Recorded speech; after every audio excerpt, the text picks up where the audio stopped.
Dahil sarado nga dun sa pinuntahan namin kanina. Dito kami dumiretso sa Tasig Chermin. Ito siya. Ayun yung Tasig Chermin.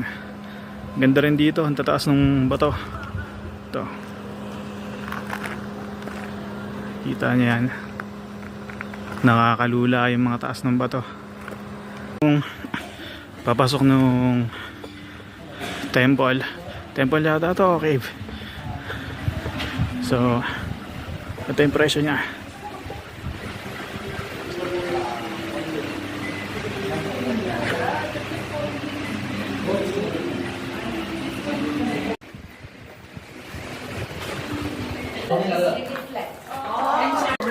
So ito na yung lake.